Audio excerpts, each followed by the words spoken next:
Okay, good morning everybody and welcome to our SOA at Home Festival event today. It's Rethink and Reset Your Creative Career with Mary Fenwick. I'm Anna Ganley and I'm Head of Staff at the Society of Authors.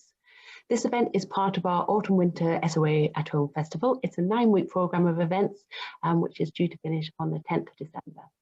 Most events are free to members, but if you can afford to, please consider donating to our Authors Contingency Fund.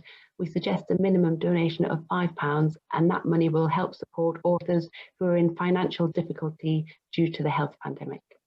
I'll pop a link to that in our chat box during the session. As the screen share shows, the session will last for 90 minutes and we'll run all the way through without a break. So if you do need to come and go as you need to, please do. As usual, please add your questions to the chat box and we'll pick those up as we can. And Mary will be using Mentimeter during the session, so we'll explain how to use that when we get to that part too. If you do have any technical issues during the session, these can sometimes be resolved by exiting the room and re-entering the room, or you'll need to check your own device's audio and video settings if you run into problems. But do message me in the chat box if you have any questions for me and I'll try and help. So, whether you're an established writer, illustrator or literary translator, this workshop will give you the time and space to review your options. This year, as we know, authors' incomes have been hit very hard because of the health pandemic. Book tours have been cancelled along with lectures, talks and performances, as well as school visits. Contracts have been postponed or cancelled and it's been a really tough year. So if you're currently rethinking your career options, this is the time and space for you. Mary is a coach and a facilitator, and she helps teams and leaders in organisations, and she also writes the main advice column for Psychologist magazine, of which I am a regular reader. So she will help you think about your career and what that means for you at the moment. So her interest in career reinvention comes from both her personal and professional experiences, and Mary, I'm sure, will say more about that in a moment. You can find Mary on Instagram at Mary the Fenwick, and her website is maryfenwick.com. You can also find out about Mary's online courses on her website, and they're on about positive psychology and journaling techniques. So welcome, Mary. Thank you for agreeing to do this session for us today. I shall hand over to you and start. Oh, thank you so much, Anna. Okay. Oh, thank you. I'm in charge now. I'm in charge of my own device. Welcome everybody, and thank you so much for having me. I feel very honoured to be with you actually, and I've been really looking forward to this session, so thank you. I know also that Anna's been telling me that people are getting a lot of value from hearing each other's stories, so I hope that this is going to be a forum where we can share some of our own experience.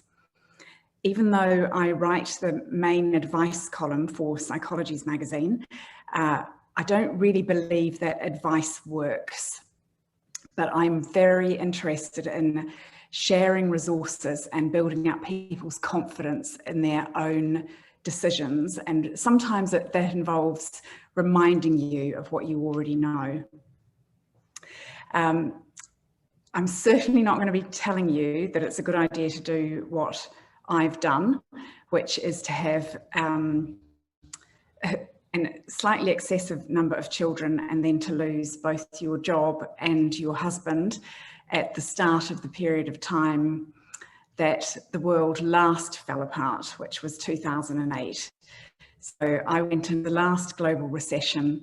My husband had just died. We had 4 children, and the magazine that I was editing collapsed, and I got the news on the day of my husband's funeral. So the whole concept of resilience is one that's very, very dear to my heart. Although I don't like to talk about bouncing back at the moment because A, none of us knows what we're going back to, and B, it's just not a very bouncy time. And if you put that kind of expectation on yourself, you can start to feel as if you're even failing at bouncing back. So I guess in a way what I think about is how do we bounce forward and how do we get a realistic view of where we are now and where we want to be. I also do want to remind you that you didn't get where you are today without knowing quite a bit about your own career, but under stress, we all do forget what we already know. So I hope that I'll be reminding you of some things that you do already know, and maybe sharing some of the knowledge from the other work that I do, which might be helpful in these particular weird circumstances. I'm going to try sharing the screen here.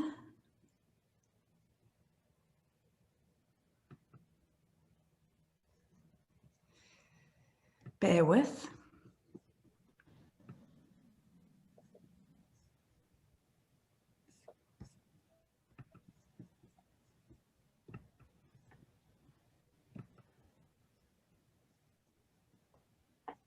Oh, sorry.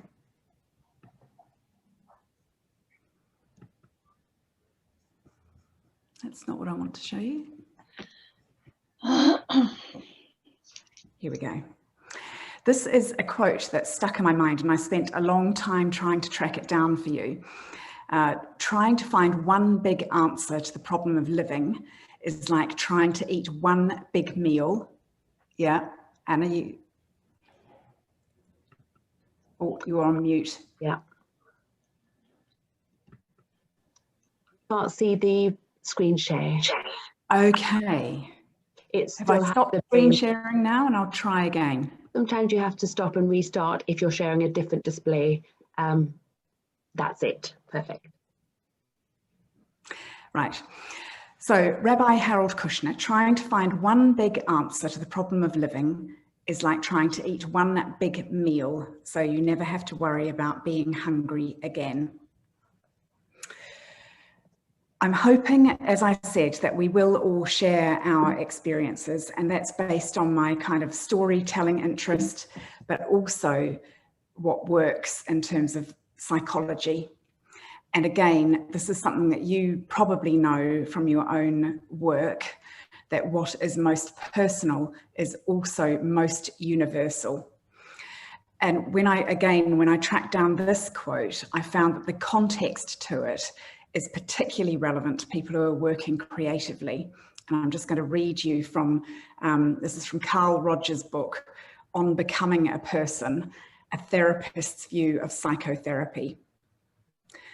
I almost have invariably found that the very feeling which is seen to me most private, most personal, and hence most incomprehensible by others, has turned out to be an expression for which there is a resonance in many other people. This has helped me to understand artists and poets as people who have dared to express the unique in themselves.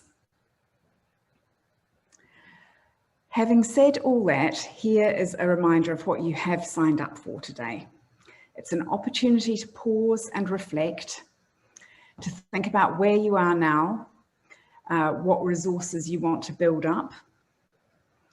I'm going to talk quite a bit about our connections with other people, from not only a happiness point of view, but also a practical and career orientated point of view. And if on any level you feel allergic to the word networking, I hope we're going to talk about ways in which we can turn that around a bit and help it to feel authentic and not icky, which is a technical word.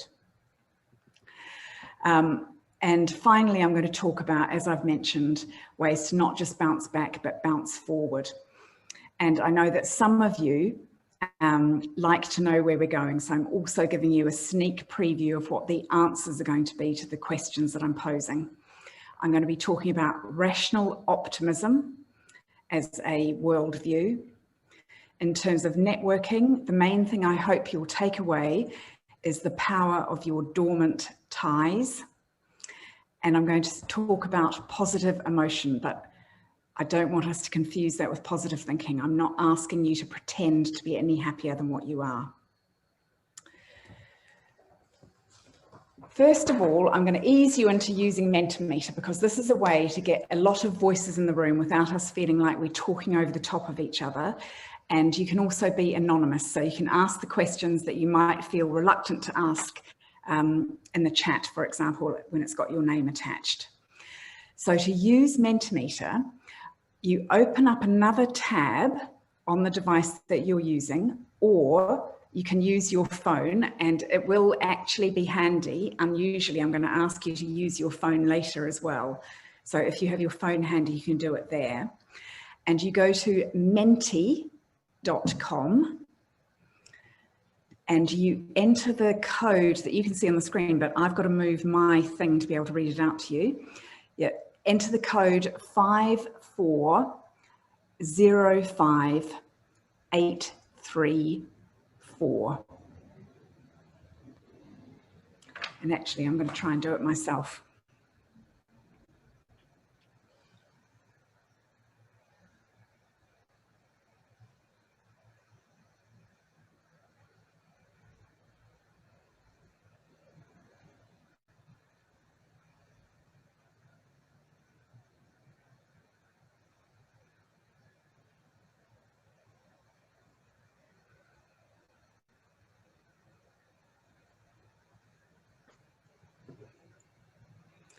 I've given you the option to enter more than one, but you don't have to. And I'm just looking to see, oh, at the table.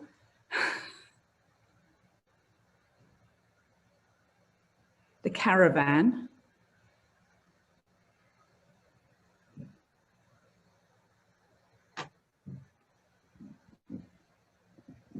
How does that compare with normally, Anna? The wonderful thing about Zoom is that it's been so much more inclusive. So we've had people from all over the world attending events, which is lovely to see. I'm not surprised that London is coming up quite large on the table, but it's great to see so many people wrapped up in blankets, in sewing rooms, and also from lots of different parts of the country. I've seen Dubai pop up. I'm in Berlin. Somebody said the universe, my desk.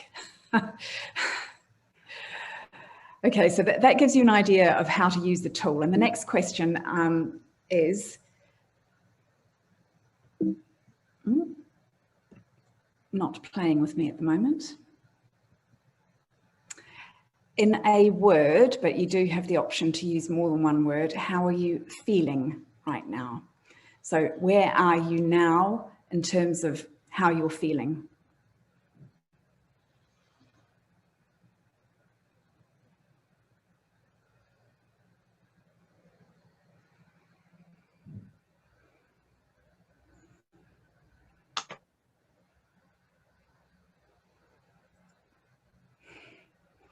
Grumpy, uncertain, stressed, existential ennui. Yeah, I'm not surprised.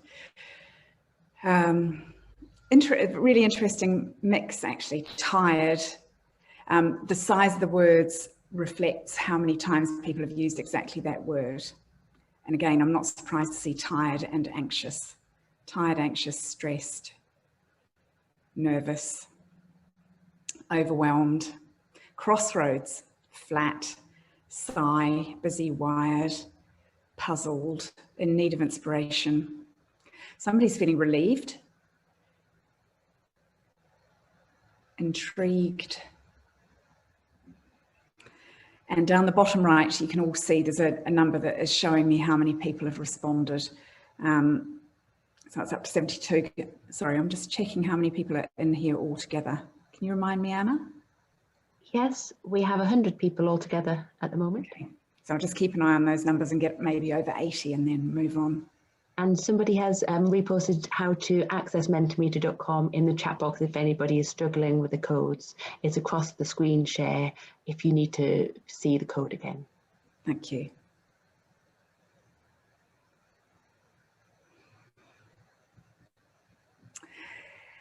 This is a different format for the Mentimeter, but to show you how it works when you ask something that's a bit more of a sentence. And also this is going to help both me and Anna to understand if we're covering what you want to hear in this session and to keep an eye out for what we might cover in future sessions. So I'd like to hear, based on what you know so far, what are the questions that you're bringing today?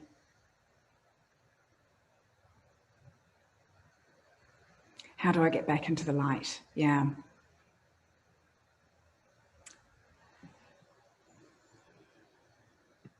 How do I get back my mojo? How to keep going in tough economic times?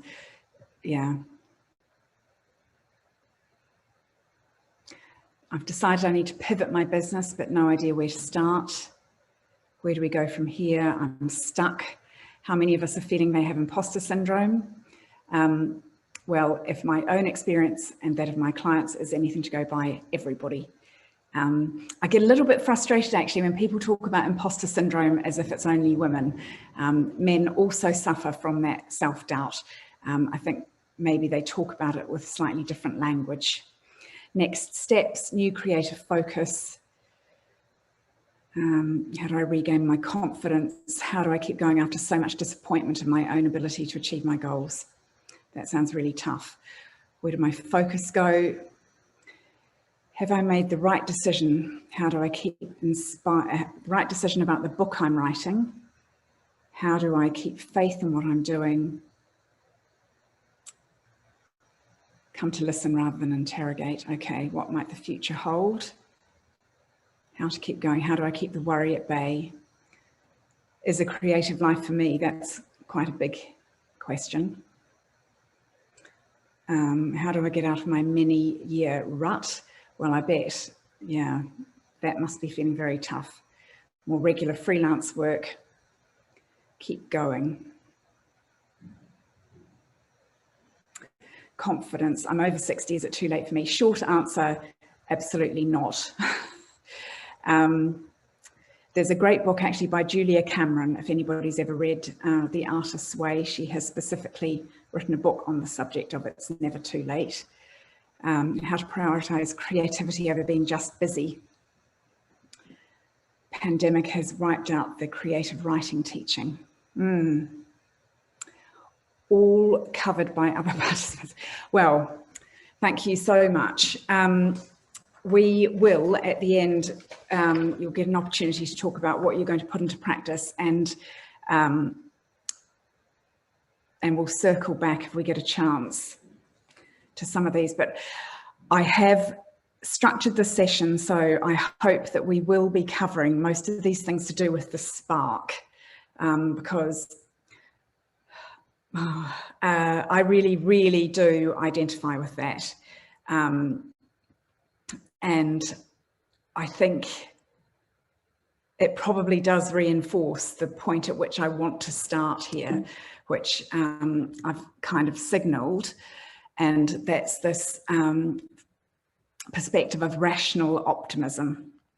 So it is starting with being realistic, but retaining our faith that our own actions can make a difference. There is a whole field of study into the emotion of hope. And we sometimes think that hope is one of those things that kind of just drops into our lives by chance. But hope can be studied on a kind of neurological basis in terms of which parts of the brain fire up. And it is possible to proactively create more hope in ourselves and in other people. And the main ways in which we do that are we think about, it's called agency thinking. That's what can I do? I always think about, there's a Joan Baez quote, which is action is the antidote to despair. So that's one element of feeling more hopeful, is to think about what tiny action does feel within your power to get back that sense of agency. And the other element of hope is what's called pathway thinking. That's being able to see more than one way into the future. And my plan is that today's session will give you more than one pathway into the future.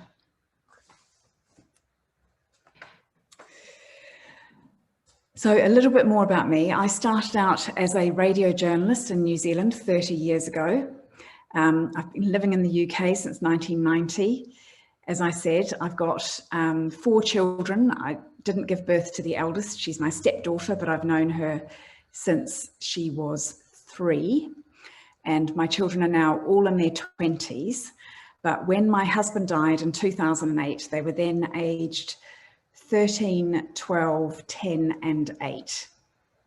And it was a really complicated situation because it had been a second marriage for both Will and me, although we'd got together when the children were so young they didn't really remember. They think of each other as siblings, put it that way. But nonetheless, I ended up with a whole heap of responsibility. One of the things I did was take up a coaching qualification, because my husband had been working as a coach and he worked a lot with women in leadership. And given that that was an interest of mine also, I thought that some of his clients were also going to want to work with me, and I didn't feel qualified. So that's when I undertook study and qualification as a coach. I've also spent time in the last decade working part-time for a university. I took on a role as the representative for the University of Auckland in the UK. So that was basically a fundraising job. And I found that my skills as a journalist, which were, striking up conversations with strangers, finding points in common, translating stories from one place to the other, also worked quite well with fundraising. And I hope that some of what I say today is going to spark similar ideas for you, that within your existing talents and your existing networks are the germs of things that are still going to feel authentic to you and give you energy and an income. For this year, I have also had to almost entirely pivot my business model in the sense of it's all gone online. I've done a lot of work with big healthcare clients and with the British Red Cross, and with my colleagues at Teams and Leadership, we've been talking a lot about resilience, stress, including stress for medical frontline staff, leading in the new virtual reality, which was a scramble for everybody, communicating under pressure and that kind of thing. So what I'm bringing here is in part my kind of corporate and big organizational work, because I know that when we're working independently, we don't always get those benefits. So the rational optimism. I do recommend looking up Sean Achor, A-C-H-O-R. And he talks about how when your brain is positive, it actually outperforms your own brain compared to when it's in a negative, neutral, or stressed phase. And it outperforms it under the headings of intelligence, the intelligence that you can access, your energy, your sense of resilience, how long you can stick at a project for, which is related to hope, as I've also talked about. And some people talk about, say, grit. I don't find grit a very enticing prospect, that kind of clenching your teeth and holding on. I prefer to talk about hope and the rational optimism elements, because, yeah, basically it's moving towards the light, as somebody said in an earlier comment. Let's talk a bit about why this sense of rational optimism might take a little bit more effort to access at the moment. And before I go on to the next slide, I'm going to tell you it's not your eyesight, it is a little bit fuzzy. And that's because I stole it from a colleague of mine. And it's been through several generations, but this is the colleague who I stole it from is not only a medical doctor, but he is studying leadership at the University of Oxford, and he's just submitted his PhD thesis on medical leadership. So he and I have been doing sessions on stress for doctors and nurses and frontline healthcare workers. And this is definitely a case where he's been reminding people of stuff they already know, but sometimes we forget to apply it to ourselves. This for medics is, oh, sorry, Anna, yeah? I was just checking, and are these slides going to be available at the end to save people scribbling lots of notes? Oh, sure, yeah, completely. I'll send them to you to distribute if that's okay. Lovely. Yeah? Thank you. So this is called the Yerkes-Dodson curve, but it's more helpfully known as the performance curve or the stress response curve. So stress is on the upside as stress increases. You see this bell curve of performance. And sorry, that's performance increasing on the upward axis and stress increasing across the bottom. And you'll see that there's a kind of a peak that we need a certain amount of stress to perform, because at a kind of right off to the left of this, we're a bit inactive and even bored. So as stress increases, our performance also increases up to a point. Then we can drop off a cliff. And one of the things I want to point out is that if you're in that zone of feeling anxiety, panic, and anger, it's really difficult to kind of pull it back all on your own.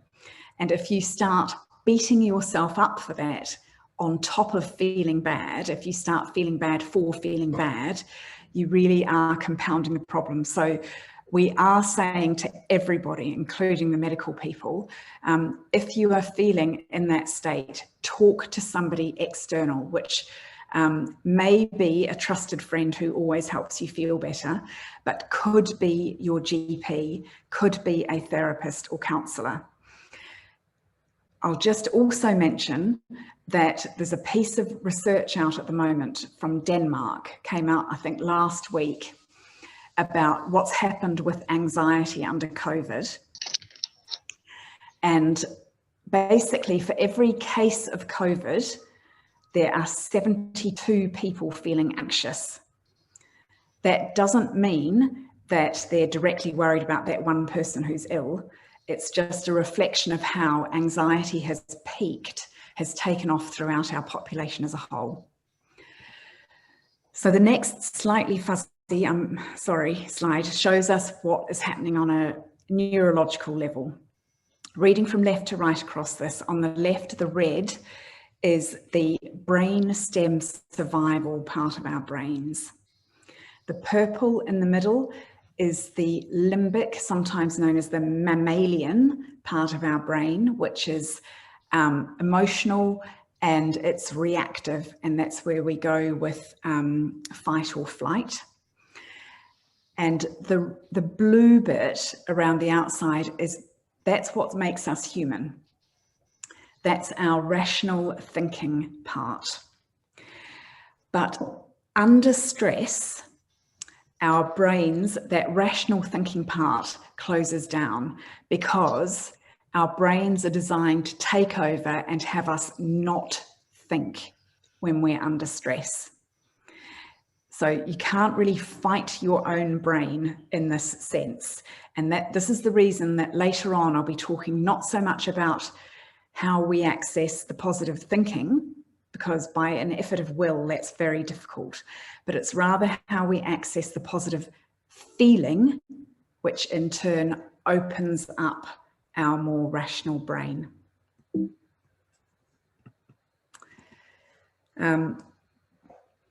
Here is putting some numbers to this, but I'm not going to actually ask you to kind of rank yourselves, just to say that if you find yourself around that 6 or 7, that would be a good time to see what you can do to dial it down by a notch or 2.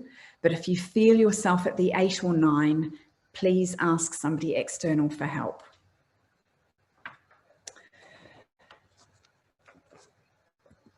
And just as a reminder about the rational optimism,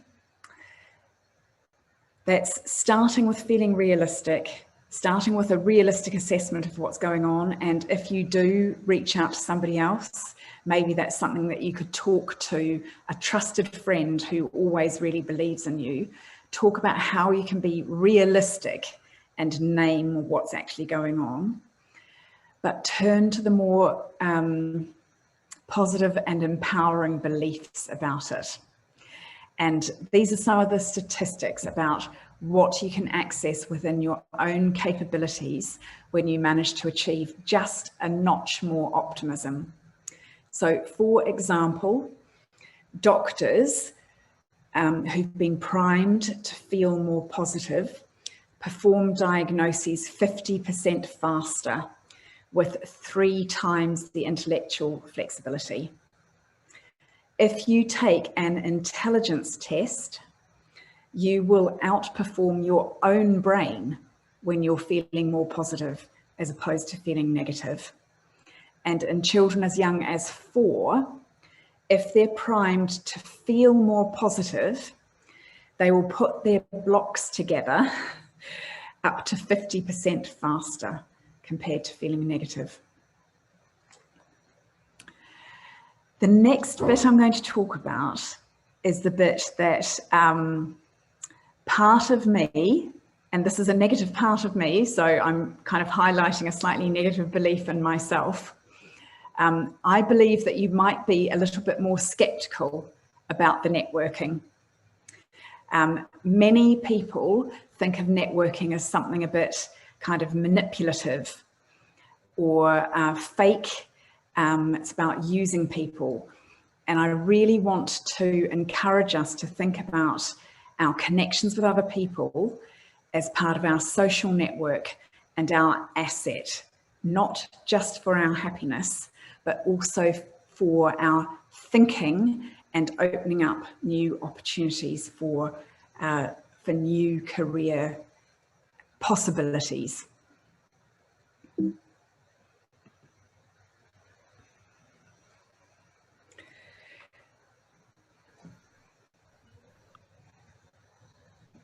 My favourite academic on the topic of career transition generally is Herminia Ibarra. And she is based sometimes at London Business School and sometimes at INSEAD, the French Master's Business School. She's written a whole book on working identity. And I think a lot of it would in fact resonate with creative people because we very much identify with what we do at work. So what we do goes kind of beyond a task for creative people.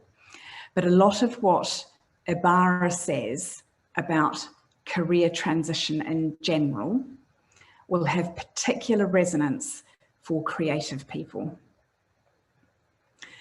The first thing she talks about is the ability to develop many possible selves. And I think this will be familiar to creative people. If you reflect on all the possible selves that you have been over your lifetime, I've mentioned a few of the possible selves that I've been over my lifetime.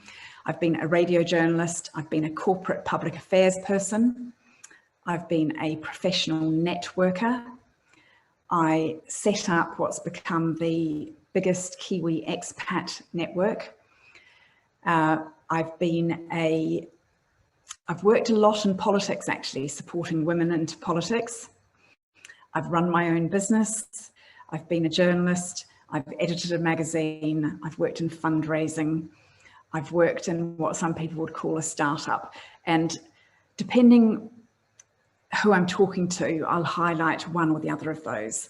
And as creative people, I'm sure that you all have all those different personae and the ability to be playful and try out those possible selves will come slightly more naturally to you than somebody, I'm sorry if anybody here is also an accountant, but it probably comes slightly more naturally to you than if you're an accountant or engineer to have this concept of being playful with your different possible selves. Another thing that Ibarra talks about very lyrically actually is this idea of embracing the liminal period, that period where you're in between states. Now, this advice in some ways, and I'm sure you can get your brain around this because some of it is contradictory. You can't necessarily follow all the advice at once.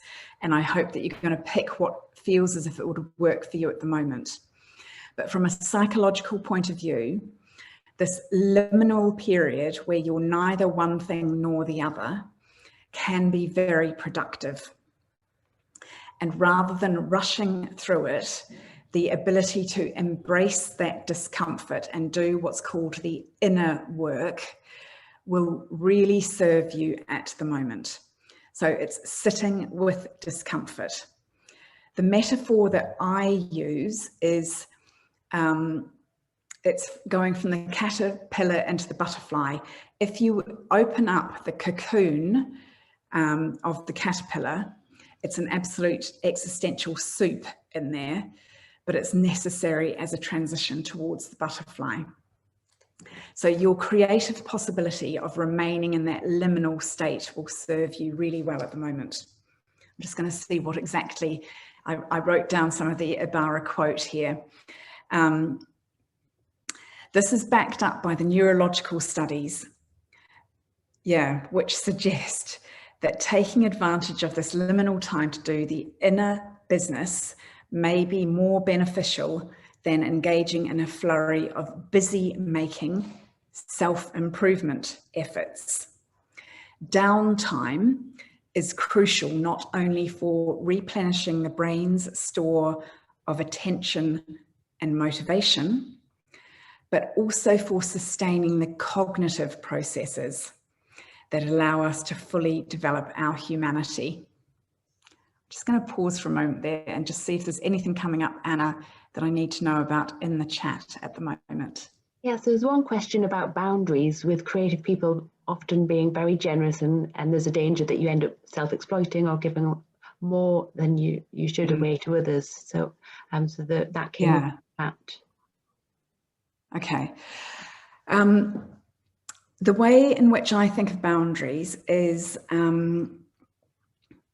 it's called the positive no. So you think about what the higher value is that you want to serve, which might be your own creativity. It might be a community orientated higher value. But you first of all say yes to that big picture, like mentally. You say yes to, I'm going to explore a new aspect of my creativity. Then you might say no to a specific request, but you also say yes to what you can do. You know, I'm investing my time in this community project. That's why I'm not going to say yes to your request at the moment. When it's at a later stage, shall I invite you to join that? So that would be one way of saying a positive no. The other thing that I often practice with my female clients, and just looking at the mix, apologies if I'm generalizing unfairly about men, but to take a 24-hour period where you practice saying no to everything, just to exercise your no muscle. Because I find myself that our instinctive reaction is to, when somebody asks us for something, is to say yes first, but to say no first. And I'm also going to give you one other piece of advice, having said I wasn't giving advice, but people do find your no easier if you give them a reason. And this is a bit odd, but the reason doesn't even have to make logical sense. You can say, I'm not going to do that because I've reviewed my options, and unfortunately that's just not a priority for me this week, and probably this month. You can ask me again next month if you like, but give them some form of reason. Makes it easier for people to accept your no. But generally, boundaries are about examining your own priorities rather than other people's. There's also a question about just rephrasing the liminality and saying a little bit about that again to explain what that is. Yeah, the liminal period is when you're neither one thing nor the other. So you can think about it in physical terms with, say, marshland on the coast. Sometimes it will feel like solid ground, and sometimes it will be underwater. And that's quite a good metaphor for what it feels like to be in that liminal space. Sometimes you're on solid ground and sometimes you're underwater. But to a certain extent, it's just expecting it at the moment. And probably what many of us are finding is that that's going on for longer than we might have anticipated this year. Well, that was another question about how do you identify the difference between the downtime and procrastination? Procrastination, the root of procrastination is usually fear. And the main antidote to fear is connecting with another person. So if you suspect that's what's going on, talk to somebody else about it. But also, I'm not sure if this has been clear from what I've been saying so far, that my general philosophy is to be kind. And being kind with your own fear, with your own procrastination, works more effectively than being mean. It's a technique called self-compassion, to recognize that what underlies your procrastination is usually fear. And if you can temporarily turn up the volume on your fear and name it, that helps you to overcome the procrastination, because you might be able to say, well, if that is the fear, I can overcome it. So that's my procrastination technique, is being kind, recognizing the fear, and talking to somebody else and connecting with another human being. Okay, I've got 3 more in this.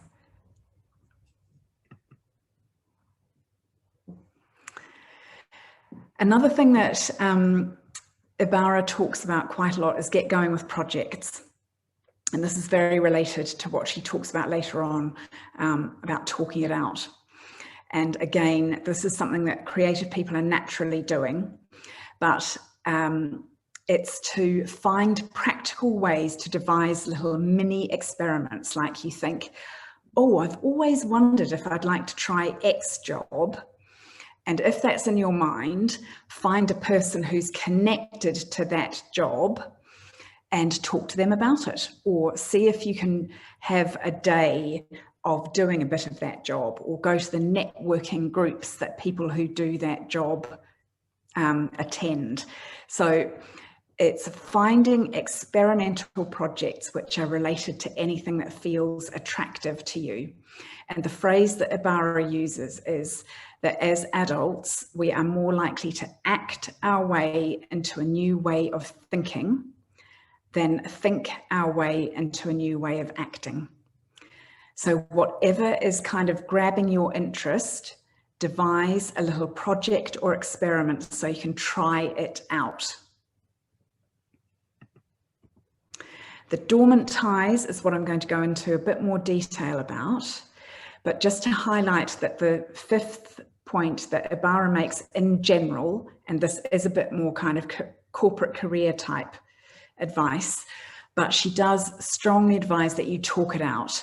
That again, we tend to think that if we just spend long enough thinking about it, we're going to solve this problem. Whereas in reality, we don't. We can get stuck in our own heads going round and round. So there's 2 possible solutions to being stuck. One is to devise a practical experiment so you can act your way into the new way of thinking. And the other is to practice talking to somebody else. Just even if you have to start by describing what stuck feels like. Is stuck a color? Is stuck a sound? Talk about your stuck. Don't hold it all inside you, because that's where you do disappear into your kind of round and round rabbit hole. Yeah, we always hope that we're going to get some blinding flash of inspiration inside our own heads, but the reality is that unfortunately that doesn't tend to work. And again, as creatives, we will know, how many people have you met who talk about writing a book, or who talk about writing a poem or a play, or truly believe that they have some amazing story within them. And I get it all the time that, that everybody wants to write an advice column. So it's easy to kind of imagine that this is what we could do, but just having the thought is not as useful as devising some experiment or testing out ways of actually talking to people who know a bit more about it than you do. So we will all know that how much it clarifies your thinking when you have to explain your idea to somebody else. So that's another thing that you need to do. Anna, just looking at your face to see if there are any other questions. No questions at the moment. Lots of comments going on in the chat box, but no questions at the moment. Right. I'm going to talk now about the dormant ties and the networking. And that comes into it because when I've just been speaking about wanting you to talk it out and to practice storytelling about the new you, perhaps, who is the audience that you're going to be speaking to? I know that just, using the word networking can put people off. So let's think about it in terms of our kind of network of social support, the web of relationships which sustains us. We do know from all sorts of studies that good relationships are the key to a good life. The longest piece of research at the moment in terms of overall life satisfaction is called the Harvard Longitudinal Study. It started in 1938, so just coming out of the Great Depression in the States, and it was studying 268 undergraduates at Harvard. And over time, the researchers have added in their wives. They were all men to start with, but they've added in wives and children. And that study's now been going for 80 years, and only 19 of the original subjects are still alive. But one of the overwhelming conclusions from the Harvard Longitudinal Study is that it's the quality of our relationships. And I think I've got a quote coming up, but it might be slightly out of order, so keep an eye out for that. It's the quality of our relationships which sustains us and gives us happiness, which, even though we're talking about career, fundamentally the career and what we do is it serves us within our lives. Our life and our work are not in competition, they're all part of the same thing. And when you talk about testing out and experimenting a little bit earlier, could you say a little bit more about that, about how you would do that? Is it just ideas? Or? It's whatever the idea is that you think you want to try out. Probably it might start with doing a bit of reading. It might start with hanging out in the space where those kind of people hang out. So it might be on LinkedIn, finding the networking group for people who are into, I'm just going to pull examples out of my head, search engine optimization, copywriting. There are whole groups of people who specialize in copywriting for particular audiences. So start by hanging out in those groups, getting to know the environment, the language. Another example from my own experience would be, I'm talking a lot here about creativity. If I was in a corporate environment, what I'd be talking about would be innovation. I'd be saying the same thing, but the language is what makes the difference between whether people can hear what I'm saying or not. So if you're interested in a kind of a new space, spend a bit of time in that space as far as you can. Connect with people who are already in that space. Ask if you, this is a really useful tip from being a journalist, is ask them if you can interview them about how did they get their job, because everybody loves talking about themselves and about their own career. And if you can get people, if you get, say, 3 people who are where you want to be, talking about how they got their job, you will get a lot of ideas that can apply in your own life.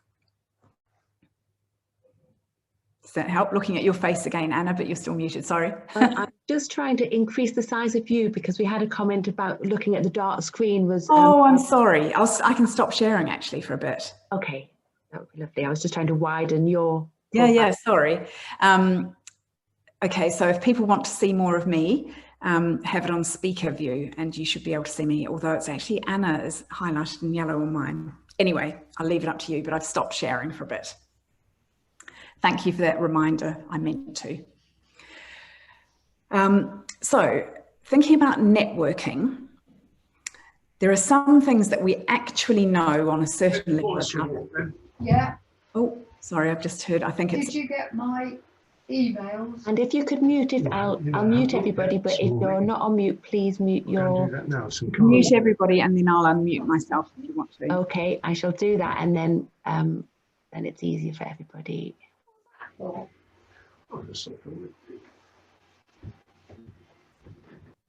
Right. That should be it. Okay, great. So ways of thinking about your web of relationships, if we don't want to think about them as a network. Some of you might have heard of the Dunbar number. It's Robin Dunbar, a sociologist at Oxford, and he talks about the magic of about 150, which is the size of a tribe, or the size that groups tend to reach before they either collapse or they split into subgroups. There are many other layers to this kind of theory of our relationships. We will have round about 5 close friends or connections, up to 50 people with whom we're friendly, and, you know, broadly speaking, at different times we might regard them as friends, and most of us will have up to 1,500 people who we recognize. The limitations on our relationships are that the more we know somebody, the better the relationship. That does limit the number of people that we can know well at any one time. And we do have to decide each day how we're going to invest our social time. We don't like to think about it, but actually we do. And I'm going to suggest it should be a priority at the moment to invest time in relationships. But within that, you are making decisions about who you're investing that time with, whether you acknowledge it or not. So without getting too hung up on the numbers, this is just to remind you that we can't have the same type of relationship with everybody. And over time, our connections move in and out of close or slightly more distant proximity to us. That's all perfectly normal. So I do want to share again to ask you what you are noticing about your networks at the moment. Let me know if this is working. So can you see that, Anna? Can you just give me a thumbs up if you can see the screen? So this is another Mentimeter question. What are you noticing about your networks at the moment?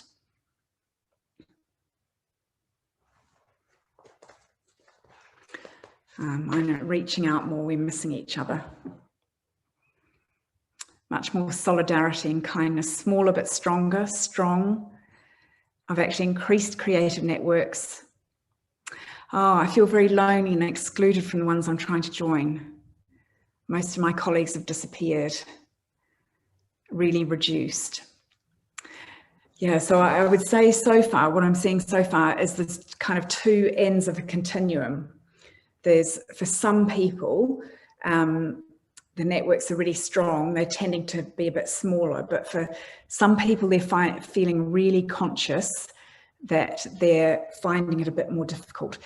The person who on my screen is saying, I'm rediscovering people I'd lost touch with, that is exactly what I'm going to talk about next. Most people seem to have gone quiet, limited in style, but strong online, very alone, growing more distant, if anything. Others are falling, gone a bit quite mixed. And some people aren't able to see the Mentimeter, so some have typed in their answers to the chat box, saying similar things. Some have dropped off the radar in terms of their networking relationships. I'll read Okay, out. somebody here is saying that their networks are reduced because they hate social media. They don't feel real, better in person. I don't know if this will apply or help you, but one thing that I'm doing quite often is going for a walk with a friend, but that walk is we're both walking separately and talking on the phone. I know it's not as good, but it does. I've got a friend who I regularly go walking with once a week in normal times. Currently, I'm actually in Berlin. And part of the reason that I'm in Berlin is for exactly these reasons, in fact, because I would have been living and working on my own at home. I've got a cousin who I'm really close to in Berlin. She's more like a sister, and I've chosen to come and be here for this period of time under lockdown. So I am doing the walking with friends and my children virtually, because the other advantage of that is it's a one-to-one connection, because group connections, you know, getting together in an actual group doesn't always help.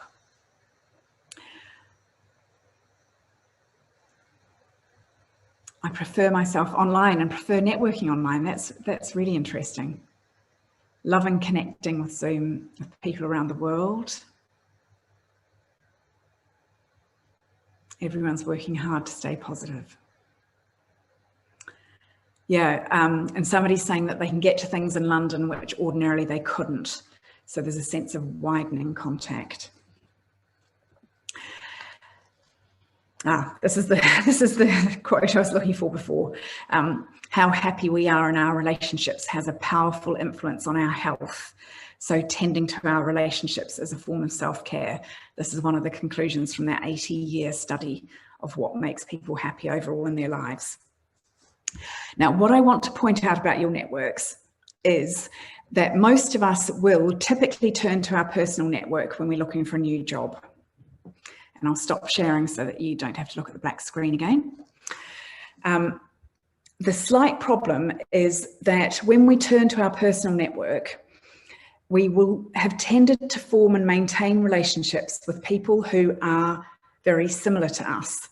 And they might even be people who we bump into frequently, and that's why they're our friends. So by definition, they have a very big overlap of the same information as us. And I don't know if anybody's ever thought about this. I'm sure you have at some point.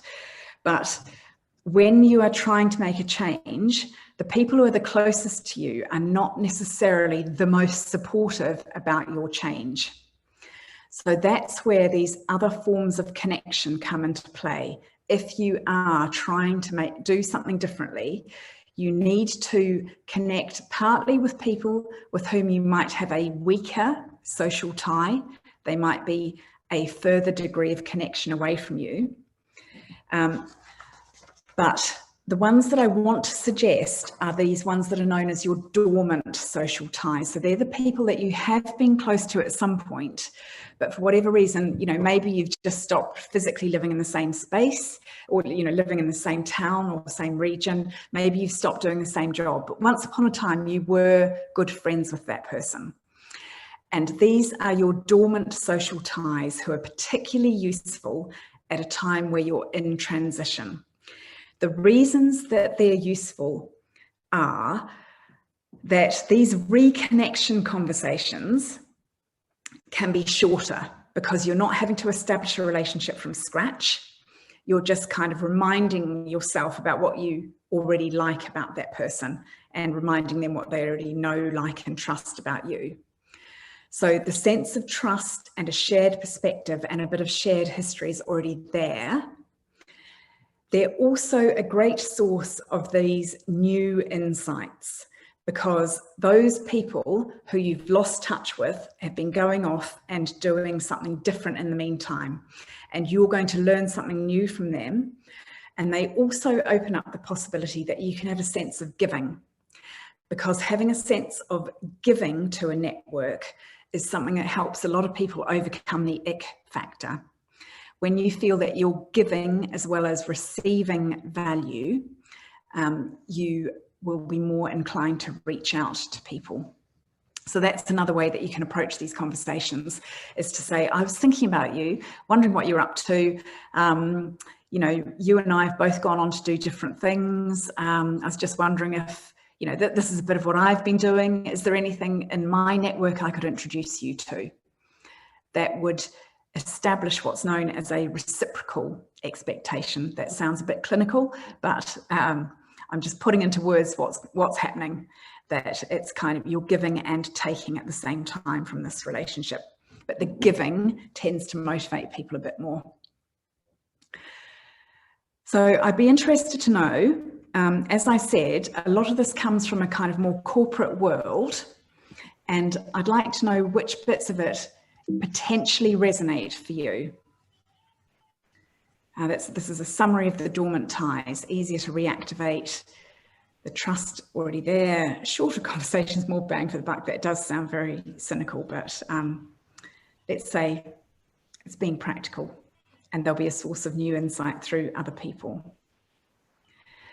So out of that general advice on career transition, which was, I'll read it from my bit of paper, developing many possible selves, embracing the liminal period, get going with projects, work your dormant ties, or talk it out. Which of those or other ideas would feel doable and translatable into your actual life at the moment? And please do share your quite specific experience, because I'm sure it will help other people.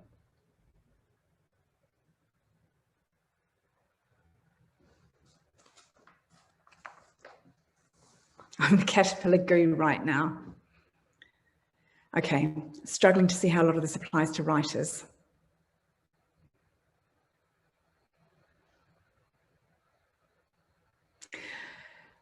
I think my specific comment about writing would be that, in fact, we talk about online, but a lot of online is based on writing. A lot of people need to know what you take for granted about writing. They might be calling it something different. As I've said, they might be calling it copywriting, for example. They might be calling it communication skills. They might even be calling it marketing. As I discovered, they might be calling it fundraising. There's a whole strand of interest in corporate storytelling. There's a whole strand of interest in storytelling as a leader. So those are some of the ways in which it seems to me that, that writing applies at least as much to this world at the moment. I don't know if you've ever tried writing, for example, writing your own website copy, but I find it a nightmare. There's a whole world of people who write websites for other people. Developing many selves. I do this anyway, have to work alongside writing. I'm going to keep talking also in the next section about when we're developing those possible selves to keep moving towards the light. So keep moving towards the possible selves which we find engaging and which motivate us and bring us joy. Somebody likes projects, rational optimism, accepting the liminal period, get going on projects, giving permission to rest, rabbit in headlights, hard to prioritize what to focus on. In terms of focus, I think the positive emotion section that I'm going to talk about next might help. And in particular, I'm going to talk a bit about gratitude. So maybe focus on what is making you feel thankful at the moment, because that is quite energizing in itself. You do sadly get to an age where many dormant ties are dead ties. Interesting. Interesting. I think that's, I don't know if I'm being overly optimistic here, but that might be worth exploring in itself, because as I said, these very personal feelings will also be universal. You will not be the only person who is experiencing that sense that the dormant ties have gone.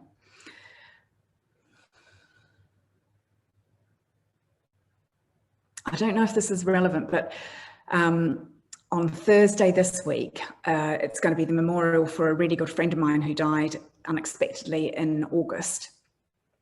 And I'm by no means over the fact that she's dead. I do not wish to imply that I accept it, but one of the amazing things since she's died is that I have reconnected with her friends.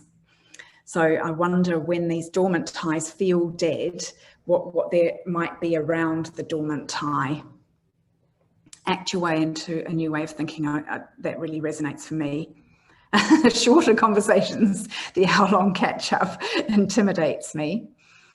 I miss being able to talk to people about ideas. There will be other people who are feeling like that as well. Talk it out. I know I should. Whatever you choose, do it. I found this year patience and steady progress work. For someone as impatient as me, that was a revelation.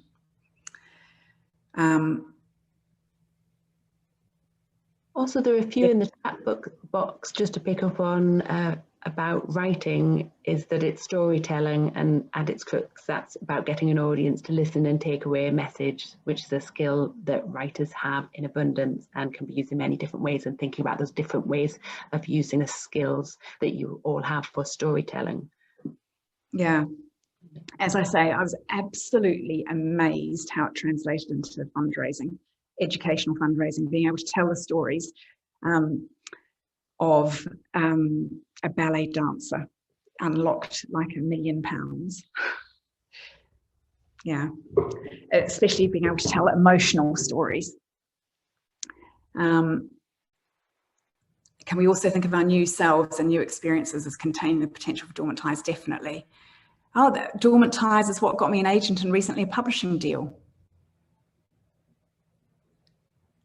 Focus is definitely more positive.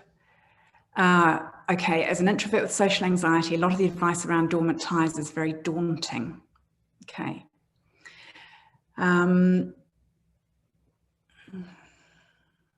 Interesting. I'm guessing that some of those people with whom you do have a connection might also be more introverted. So maybe start with a one-to-one reach out to those people. As somebody said, it doesn't have to be big. It can be just a thinking of you. Again, just to highlight gratitude, reaching out to somebody and saying, haven't seen you for ages, but I often think about how much I enjoyed this blah, blah, blah that we shared. So maybe that will help. I do really want to get on to the power of positive emotion.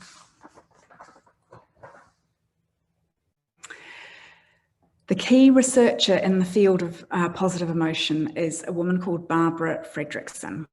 I talked at the start about the function of the negative emotion, which is basically to close down our thinking brain and to make it more likely that we will just run away without thinking. The function of the positive emotions is what is called broaden and build. So it is to, I'm going to stop sharing again, just reminding myself. The function of the positive emotions is to open up the world. So any time that you can turn up the volume on an experience like interest, amusement, joy, or the AWE, which is one of my favorites, you'll be giving yourself a little shot of resilience. You are actually opening up new neural pathways in that moment. And of the positive emotions, as I've said, one of the most researched overall is gratitude. The keys to gratitude are to be specific, to go into a lot of detail, to go for depth rather than breadth, to make it personal, connect your gratitude to a person, and to specifically savor surprises, because surprises intensify any emotion. They make them up to 4 times stronger. So an unpleasant surprise hits us really hard, but a pleasant surprise also resonates with us and with the other person for a long time. So I'm going to ask you to do a tiny little gratitude exercise now, which does involve your phone.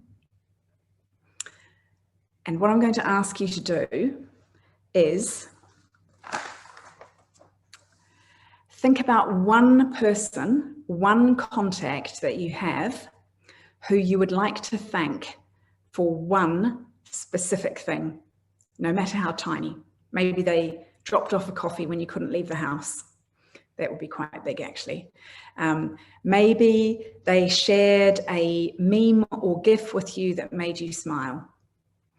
Maybe they are the person that you know when you speak to them, you will always feel better. And I'm going to ask you to write them one little text message of thanks now. And I'm going to give you 1 minute to do it. So this is 1 minute, one short text message of thanks to one person, and see what comes back to you in the next 24 hours from that one action.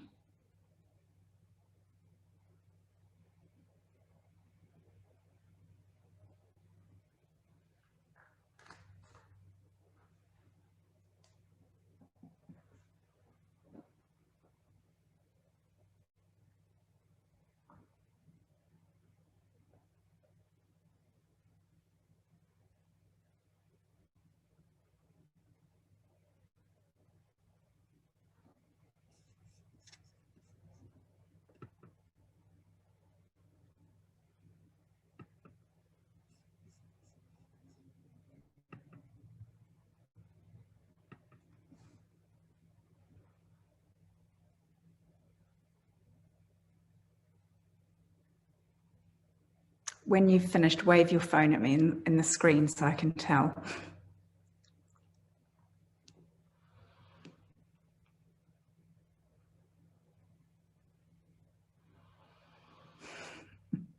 Thank you, Paula. That's a very vigorous wave. And Susan, thank you. And Terry. Thanks, Cheryl. I can see your message, not on camera, but done. So that wraps up what I had to say. I've been talking about rational optimism. I've been talking about the value that might be hidden within your existing network of social ties. And I've been talking about the power of positive emotion to open up possibilities, which feeds back into the virtuous circle of your rational optimism. I'm going to share my slides with Anna, but in the meantime, I really want to thank you. Thank you, everybody who's stuck with it, and I can stay on for a little bit and answer any questions if you like.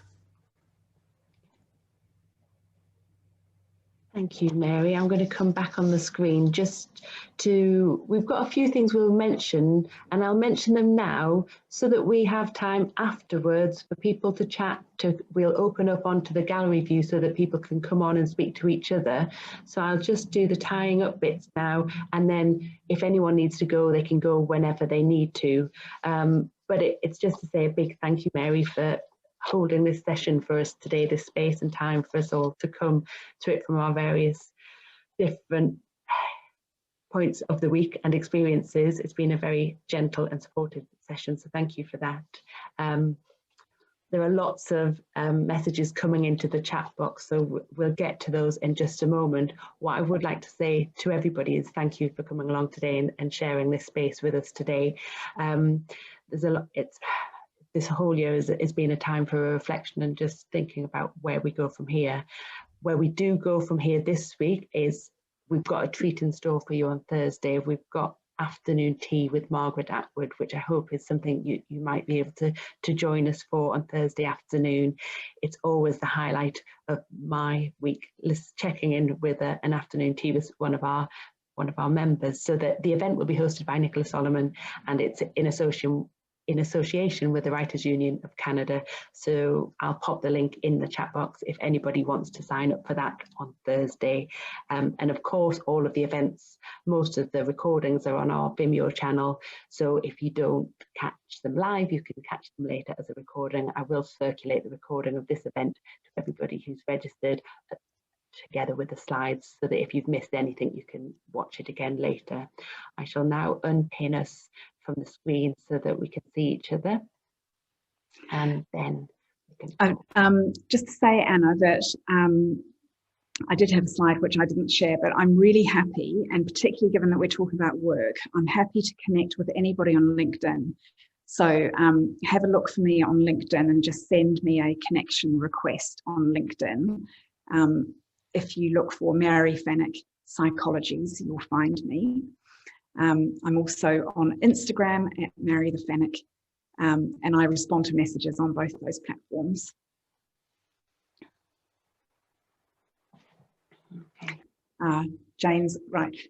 Anna, I'm happy to go through the questions I can see in the chat as we're waiting, if people want to stick around, yeah? I'm going to go back.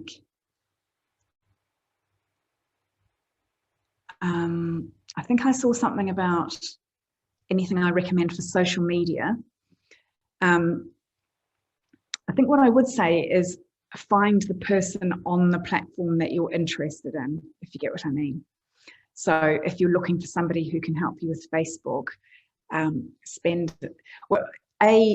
you can message me on any of these platforms that we've mentioned, and I'll give you my specific recommendations because I didn't come along with them this time. But for each platform, I've probably got a particular person who I'd recommend, I think.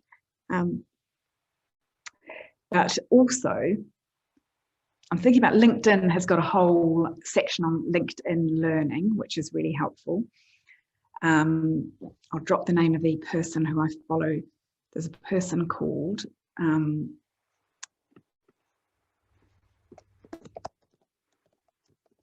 Lisa Unwin.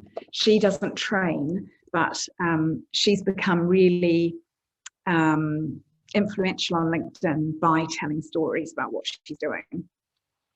So if you followed her for a bit, you would start to get the hang of how to connect with people on LinkedIn. I got some LinkedIn training from somebody called, I'll put this in as well, LinkedIn Linda, Linda Huckle. If you connect with her, tell her that it's me who put you in touch. Yeah, for Facebook and Instagram, I'd have different people. You'll find me also on the Psychologies magazine page on either Facebook or Instagram. What else? Picking up a couple of things from the chat box. There was a link that's been posted in the chat box about social media training from the Federation of Entertainment Unions, and we also offer training from time to time with different providers. But if anybody wants to email in, I can give you some specific email addresses of people. There was also a comment about grief and creativity. One that I currently know about, which you may know of, Mary, is Megan Devine, whose book, she also runs an online writing space about meeting grief and loss and writing through that. And a friend of mine is currently on that and has very much recommended it as a closed Facebook group and resource for people who are experiencing grief and wanting to find their creativity again. That's Megan Devine. Oh, that's like, yeah. No, I'm learning about that as well. That sounds great. Sorry, just reading the chat. Blah, blah, blah. Lots of takeaways that didn't need delivery. Oh, Kirsten, hello, Kiwi.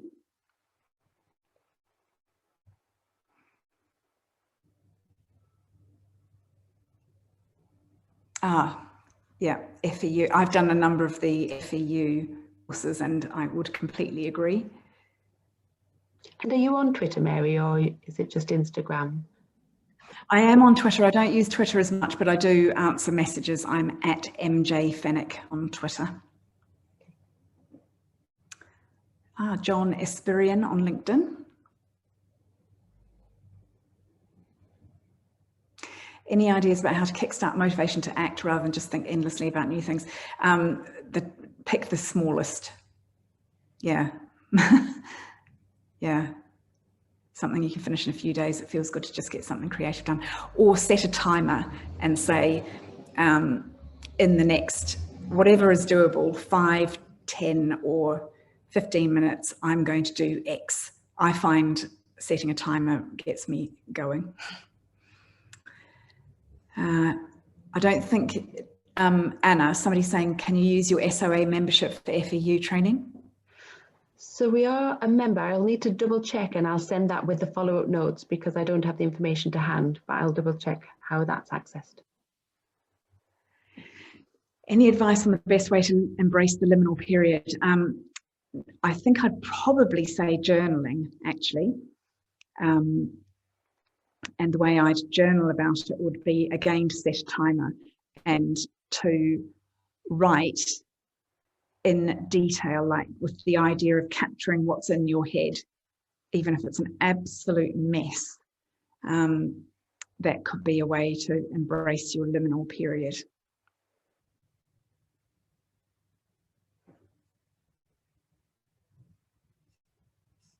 I thought it was the Writers Guild, which were members of the FEU, but Anna, I'm sure you know better than me. Well, I have attended a few of their training courses ourselves, and so I just need to check if we are a member because we do get all of their events information. So I would need to check and get back to you. Yeah, and I've been, because I'm a member of the NUJ. The Artist's Way by Julia Cameron, a good way to get into. Somebody asked, Lauren is saying Aussie, sorry. Somebody asked a question about getting into creativity, I think. I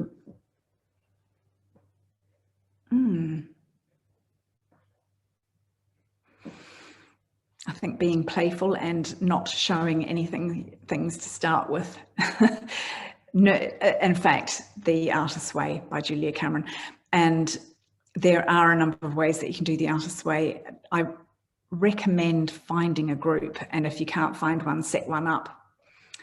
The Artist's Way, for anybody who doesn't know it, is a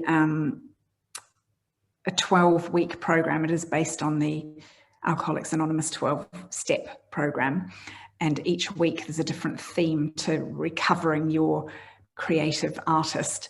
And Julia Cameron, who wrote the book, believes very strongly that everybody is an artist and everybody is creative. From a writer's point of view, I've done The Artist's Way a number of times. She's very rigid, and so it doesn't necessarily suit everybody, but it can be an amazing place to start.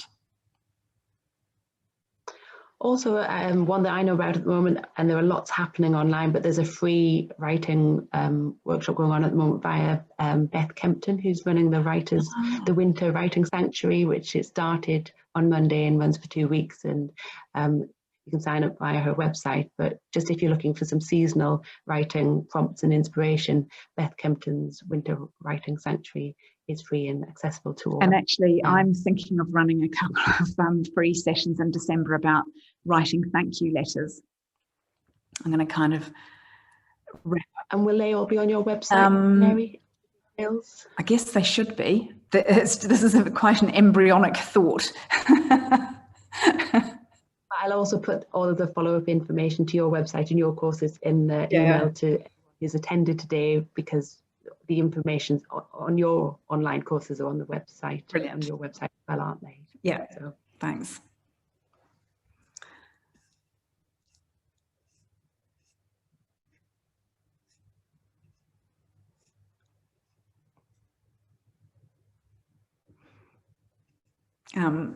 Cheryl is saying that she did some interviews with the creative people in the middle of lockdown. The artist and the filmmaker said when they're stuck, they tidy up.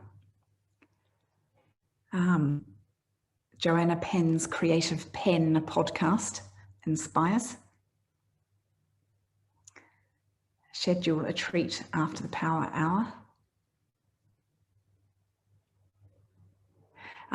Lisa Jackson's written a bit about you can't edit a blank page. One of the things I talk about is writer's block, which people experience as a blank page, but it's my belief that it is in fact a log jam, that a writer's block is usually to do with too many ideas. And so that thing of setting a timer and just writing is a way around a block. Yeah, biggest tip I have is not to judge yourself as you write. I think there's two jobs to get to the finished product. There's the writing and there's the editing. And where you trip yourself up is when you try and do both at the same time. Yeah, just put down any old thing. You'll be amazed how good it is when you come back to it. This bypasses your critical conscious brain and allows your creative unconscious free rein. Tips for making the transition to a creative life. Find people who support you, like this group, I'd say. Molesworth self-adjusting thank you letter. I have not. I'm going to write that down.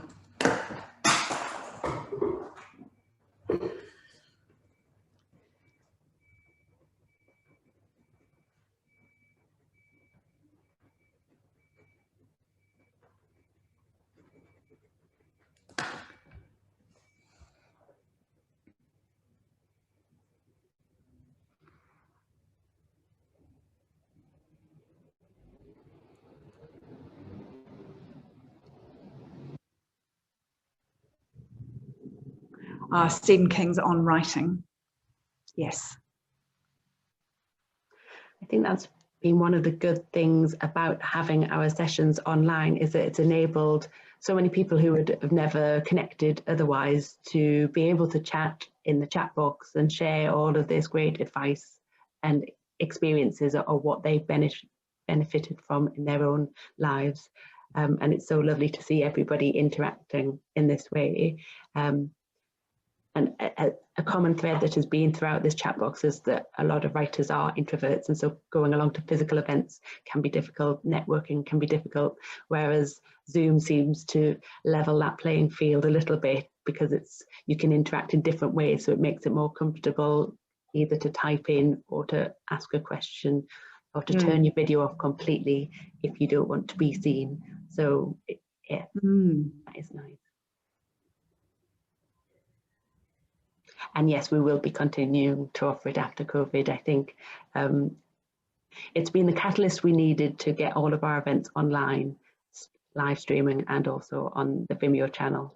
So we hope to be a lot more accessible and inclusive because of this experience, so we can help more members. Oh, you've got a big compliment there. Anna, did you see? Love the SOA, really worth the membership. Thank you very much. We've got a very dedicated and hard-working team, and they've been working hard throughout the year, throughout the pandemic, working from home to support members as much as we can. So we take each and every thank you back to them to help them keep going. But yes, thank you very much.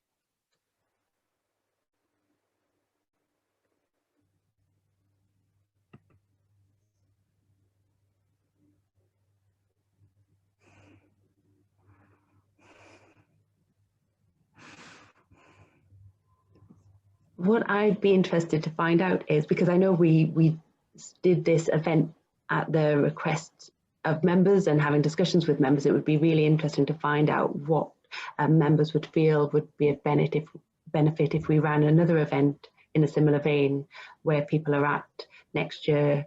We're currently programming our spring festival. So if there are events and sessions that you think would be really useful and valuable to you at the moment, do drop us a line and let us know what you would find beneficial next year. because the festival does end on the 10th of December, so we're winding down on this festival, but we're planning for the next year's events at the moment.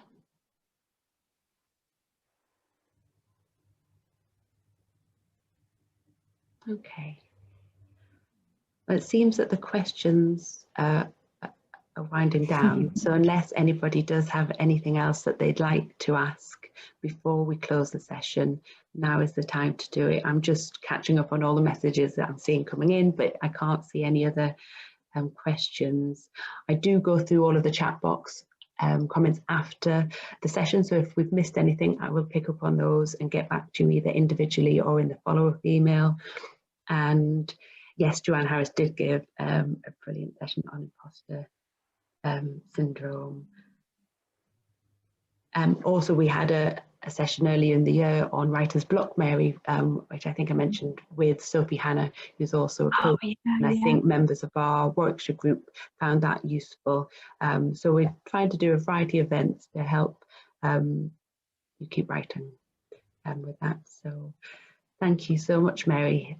It's been a lovely warm session today and a nice gentle pace for everybody.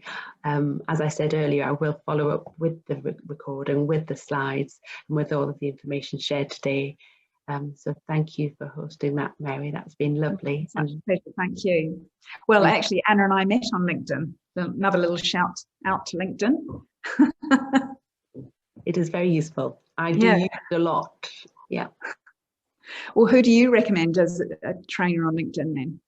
Do you have a recommendation? I do. It's somebody in fact, that we have used for LinkedIn training previously. She's called Louise Dillon, and she's at Armadillo Social, and she does training on all platforms, whether it's Facebook, LinkedIn, Twitter, or whether it's for an individual or for a small business. And yes, you can find her on Twitter, Instagram, LinkedIn, Louise Dillon, Armadillo Social. Okay, right, I can see some waving hands, so I don't want to keep people. Thank you all for joining us today. Hope you enjoy some lunch now, and we'll see you next time at the next event. Thank you for joining us. Thank you.